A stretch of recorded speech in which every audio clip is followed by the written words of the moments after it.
我已經在這個世界上活了99年。當你活到我這個歲數，你就會明白，支撐你穿越漫長週期的，往往不是你抓住了多少次機會，而是你避開了多少場災難。很多人問我，查理，你的投資秘訣究竟是什麼？他們總以為那是什麼複雜的公式，或是神秘的內幕消息。請聽好，這可能是我這輩子最重要的忠告。我一生積累財富嘅根基，並非建立在鑄造機位上，而是建立在系統性嘅避開災難上。今天我之所以坐在這裡，是因為我的雷達偵測到了一個正在逼近的巨大風暴。我預感到2026年前後，一場危機可能會席捲全球。在這場風暴中，決定你最終命運的，不是你持有了多少熱門資產，而是你是否徹底清理了投資組合，遠離了我稱之為毒性資產的東西。這就是本次分享嘅核心。我們不談如何變得更聰明，我們只談如何避免愚蠢。因為在投資的世界裡，能夠持續的不犯致命錯誤，就是最高級別的智慧。正如我用近乎病態嘅潔癖嚟清理我的社交圈一樣，我也用同樣冷酷嘅邏輯嚟審視我嘅投資組合。你們中嘅許多人精通閱讀公司嘅財務報表，卻從未認真審視過自己呢張更重要嘅投資資產負債表。究竟什麼是真正嘅投資資產？它不是那些讓你一夜暴富嘅彩票，而是那些能為你注入長期價值、帶嚟心智寧靜嘅標的。當你持有一家偉大公司嘅股權，由你所敬佩嘅正直之人管理，你就不再需要每天盯咗股價嘅波動而心驚膽戰。這筆投資就係為你的人生做加法，甚至是懲罰。它讓你夜裏能安然入睡。那麼，什麼是投資負債？就是那些持續消耗你，讓你陷入焦慮，或者不斷把你拖入風險泥潭的所謂機會。他們是你賬戶裏嘅社交負債，是偽裝成機遇的財富竊賊。琴行跟掂嘅市場吧，它簡直就係一鍋沸騰嘅、充滿人性弱點嘅濃湯。短期嘅投機被包裝成價值發現，信息不對稱被美化為人資優勢，而道德嘅缺失就被掩蓋在複雜到唔人能懂嘅金融模型之下。華街上充斥着無數聰明的魔術師，他們擅長將垃圾包裝成黃金，將風險巧妙地轉移給你，而把利潤穩穩地留給自己。他們設計的遊戲規則從一開始就是不公平的。你以為你在投資，其實你只是在他們的賭場裏，用你辛苦賺來的真金白銀去賭一個微乎其微的勝率。這種行為不僅在財務上是愚蠢的，在心智上更是毀滅性的。它會讓你變得貪婪、恐懼、患得患失，最終侵蝕掉你最寶貴嘅資產。你的判斷力係內心嘅平靜。因此，我的投資正確嘅核心極其簡單，就係構造一個無縫滲印嘅資產組合。在這個系統裏，我不投資任何我看不懂嘅商業模式，更不投資任何由我不信任嘅人管理嘅公司。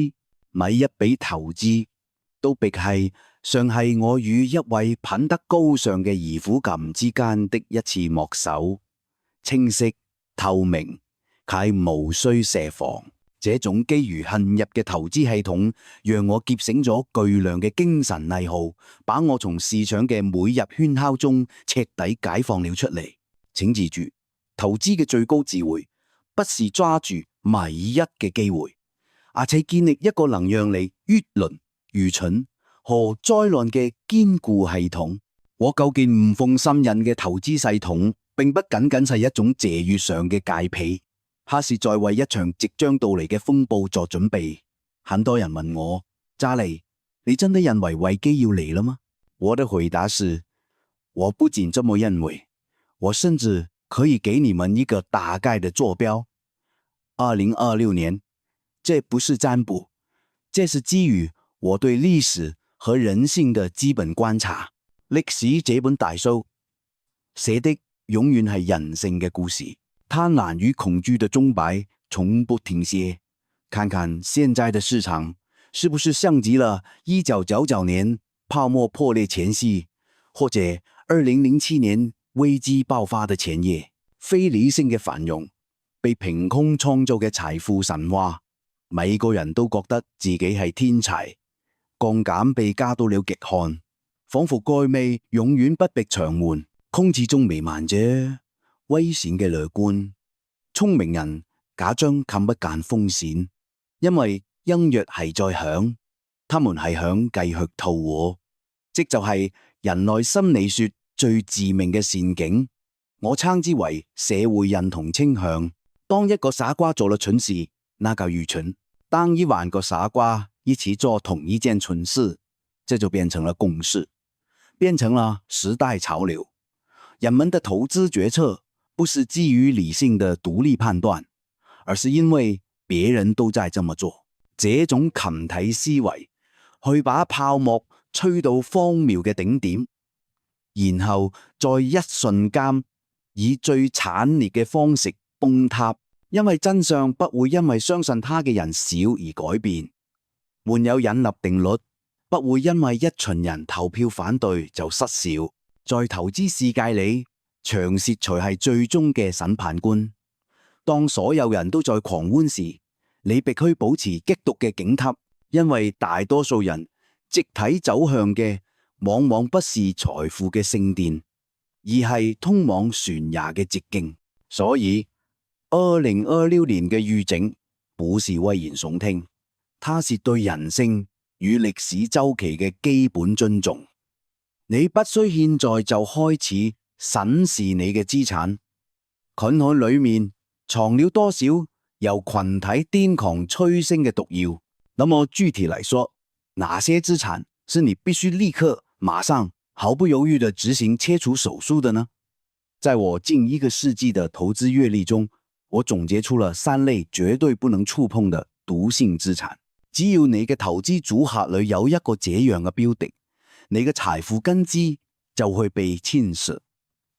現在讓我為你教考第一種，這種資產極具迷惑性，佢通常被包裝得光鮮亮麗，甚至會激發你對未來嘅無限憧憬，但他們實際上係吞噬你資本嘅黑洞。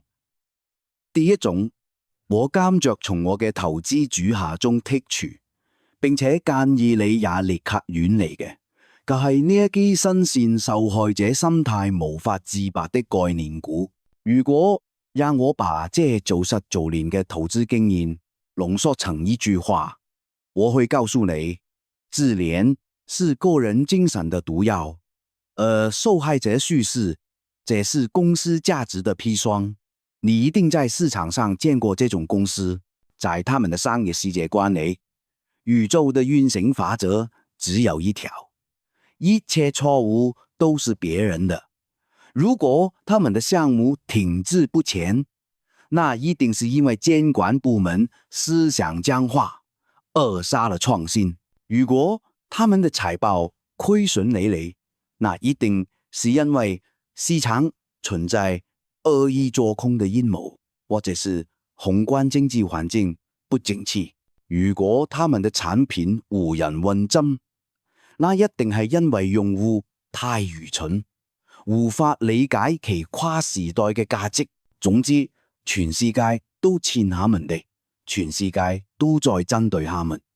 他們永遠是呢個懷才不遇、被迫害嘅創新英雄，而所有理性嘅質疑家都是邪惡嘅守舊派。這類資產最可怕的地方在於，他們會把這種受害者的心態傳染給持有者。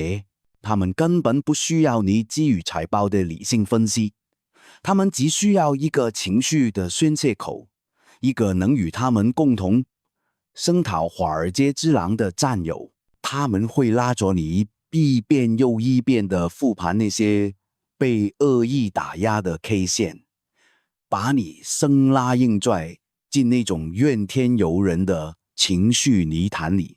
我年輕時在互聯網泡沫時期見證過一家極具想象力嘅科技公司，他的創始人極富個人魅力，每次面對分析師嘅質疑，演講嘅前30分鐘永遠是他的抱怨專場。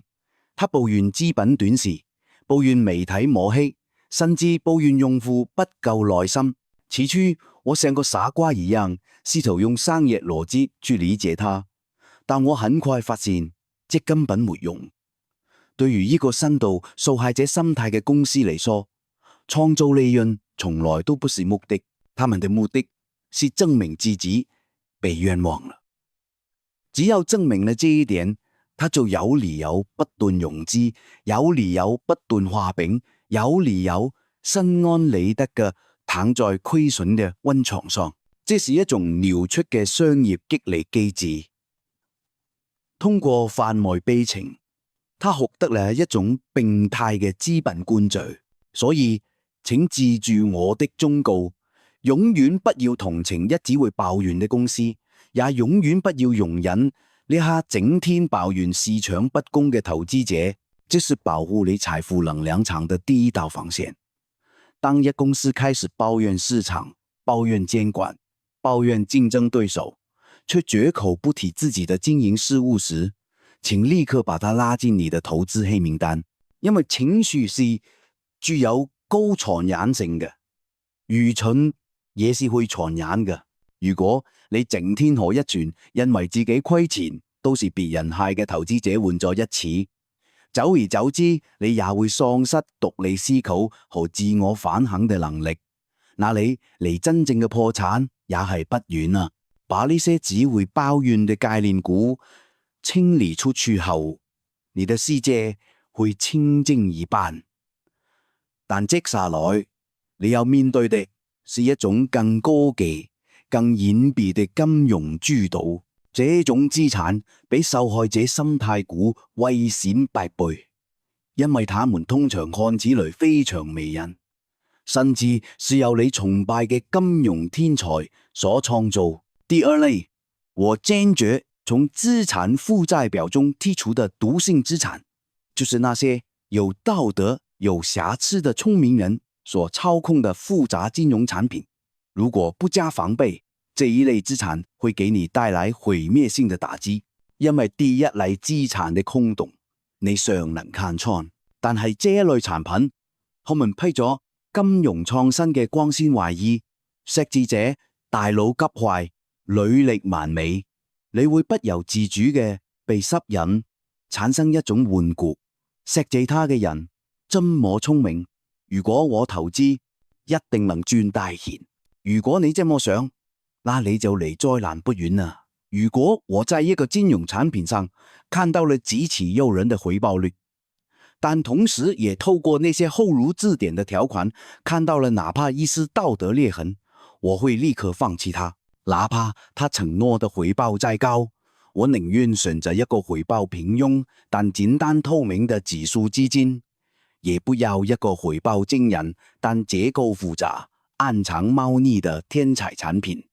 為什麼？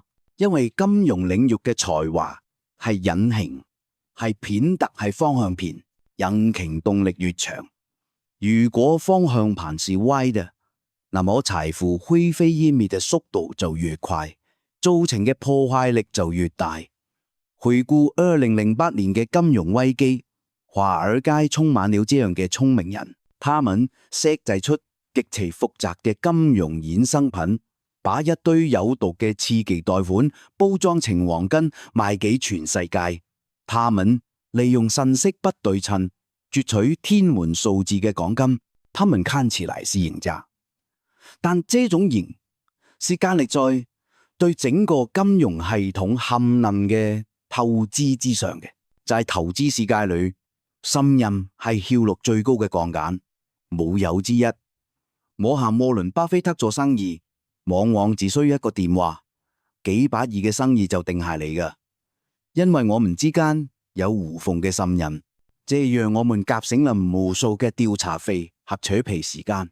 而投資那些道德有瑕疵嘅聰明人設計的複雜產品，你需要把所有時間都花在研究那些永遠看不懂的條款上，你需要時刻擔心他會不會為了獎金而把風險轉嫁給你。這種技巧去拖垮你的心智。聰明人的作惡往往具有極強的隱蔽性，他們擅長用複雜的數學模型來合理化自己的貪婪，用華麗的術語來掩蓋骯髒的交易。所以對於這種產品，我的策略是零容忍。當你發現某個理財產品複雜到你無法在5分鐘內向外行解釋清楚時，請立刻遠離它，就像遠離有毒的放射性物質一樣。不要覺得可惜，在這個世界上，聰明嘅大腦雖然稀缺，但絕不足以抵消人品敗壞帶來的無限風險。你要控告嘅係呢種簡單、誠實、能持續創造價值嘅優質企業。把這種誘導天才的產品清理出去，你的投資組合也許會少一些驚心動魄，但你的根基會穩固得多，你晚上能睡得着覺。這是保護你財富的第二道，也是最重要的一道防線。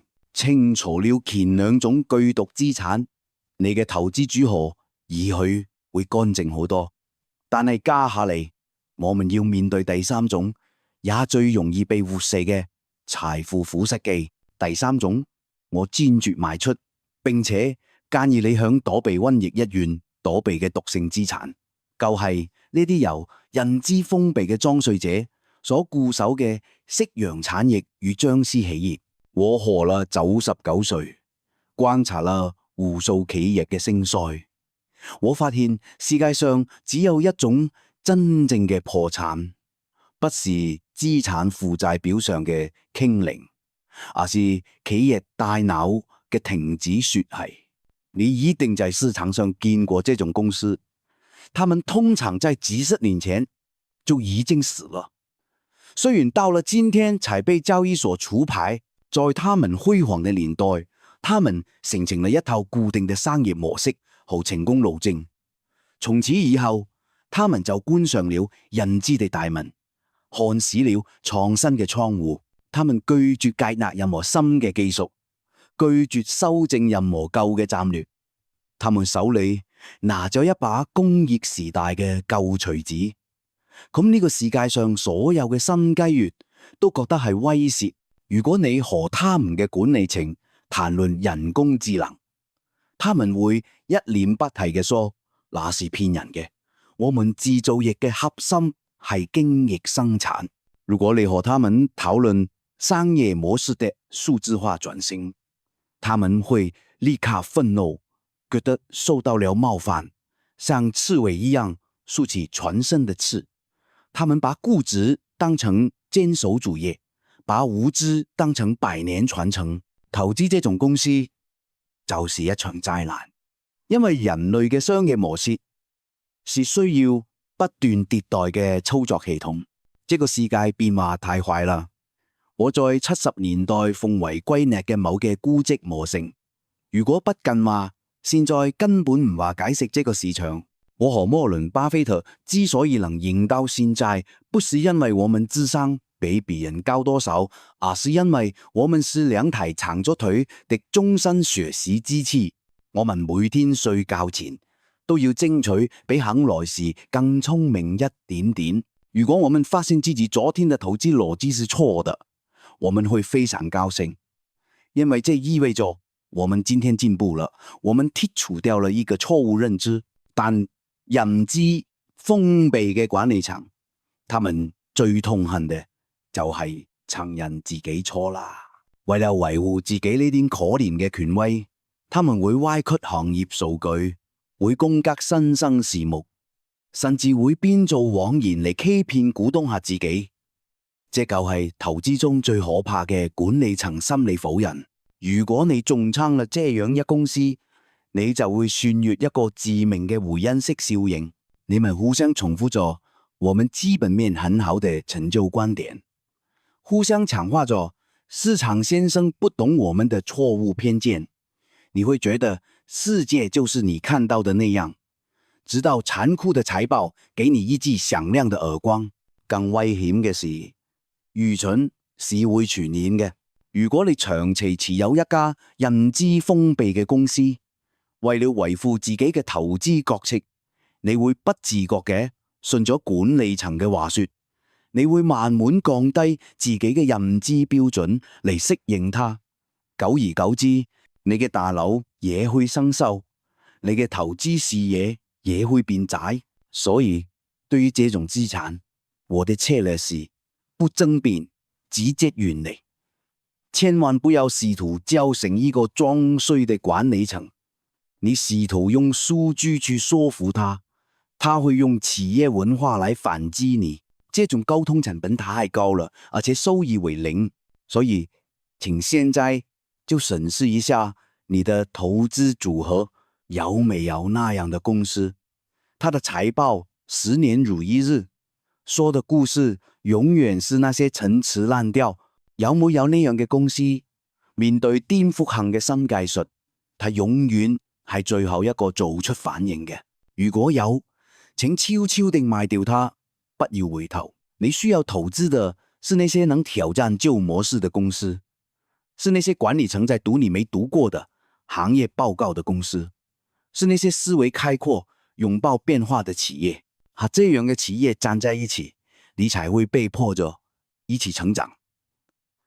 現在你已經像一個冷酷的外科醫生一樣，切除了投資組合裏的三顆毒瘤。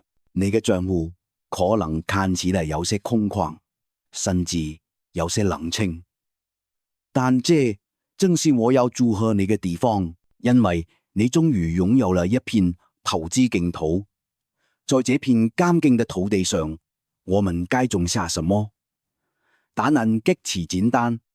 簡單到華爾街的那些聰明人去嘲笑你，那就係回歸三個最古老嘅原則：簡單、價值與長期。第一是簡單，你不需要懂那些複雜的金融衍生品，也不需要看懂那些上百頁的研報。如果你不能用一句話向一個6歲的孩子解釋清楚你為什麼買它，那就不要買。在這個信息爆炸嘅時代，拒絕理解不了嘅東西是最高級嘅智慧。第二是價值，真正嘅財富積累不是嚟自於追逐那些飛漲嘅股票大麻，而是嚟自於擁有一小塊偉大嘅生意。你要尋找嘅是呢種擁有寬闊護城河嘅企業，它嘅產品或服務讓人上癮，他嘅競爭對手難以撼動。更重要嘅是，你要尋找由一群你發自內心尊敬嘅正直嘅人所管理嘅企業。記住，投資就係與人合夥，你格不能和一個品德敗壞嘅 CEO 做生意。第三係長期，股市短期嚟看係投票機，但長期嚟看係稱重機。不要理會市場嘅每日波動，你只是做音。你要做的是找到呢些能持續創造自由現金流嘅優質企業，然後像收藏家一樣長期持有好嘅，把時間當作你最好嘅朋友，而不是敵人。複利的力量只有在足夠長的時間維度裏才會展現出它的魔力。所以清理完毒性資產之後，你哋投資清單上可能只剩下寥寥幾家公司，這沒關係。你不需要100個平庸嘅機會，你只需要駐足幾大嘅機會，然後重倉持有，回歸常識，培養獨立思考嘅能力，在你自己認知圈裏建立一個由簡單、價值同情緒主義構築嘅堅固堡壘，這才是通往財富自由嘅唯一正道。現在你已經完成了清理，也懂得了如何構建一個乾淨的投資組合。最後，我想和你談談，當你擁有了這一切之後，你將擁有怎樣的一種投資人生？那是我活了99歲所體驗到嘅最美好嘅狀態。當你真的按照我的建議，清理了那些受害者心態的概念股，清理了那些道德瑕疵的複雜產品，也清理了那些認知封閉的僵屍企業之後，你會發現一個驚人的事實，那就是你變孤獨了。你嘅手機不再因為各種類目消息而感覺不停，你嘅周末不再被無聊嘅投資沙龍填滿，你甚至會發現，當市場狂熱時，你想找個同樣保持冷靜嘅人都找不到。很多人害怕這種孤獨，他們覺得孤獨是錯失機會的象徵，是與市場脫節的表現。但我告訴你，這種孤獨是你投資人生的勳章，它是你為了追求卓越、追求真正的財富自由而必須支付的門票。在這個歡笑、充滿誘惑嘅市場裏，只有平庸嘅投機者才需要時刻抱團取暖，追逐某一個熱點。真正嘅智者總是習慣於在無人問津嘅角落裏享受獨行嘅自由。這種孤獨不是寂寞，而是一種高極嘅清醒，因為你不再被市場嘅噪音和全體嘅情緒所消耗。你擁有嘅大量屬於自己嘅時間，你可以用這些時間嚟閱讀財報，嚟思考商業嘅品質，嚟等待呢個真正屬於你嘅確定性極高的機會。這種孤獨會滋養你的判斷力，讓你變得更加強大，更加獨立。所以，年輕人，不要害怕賣出，不要害怕空倉，不要害怕孤獨。拿起你啲手術刀，勇敢嘅吸出呢以前那麼毒性資產。當你清理乾淨了你的投資組合，你會發現你留下嚟嘅空間會被智慧、耐心和真正嘅價值所填滿。假如對呢些錯誤嘅投資疏忽，保護好你嘅財富能量場，剩下的就交給複利去完成吧。從今天開始，做一個對資產有價值嘅人，然後享受你個乾淨而自由嘅投資人生。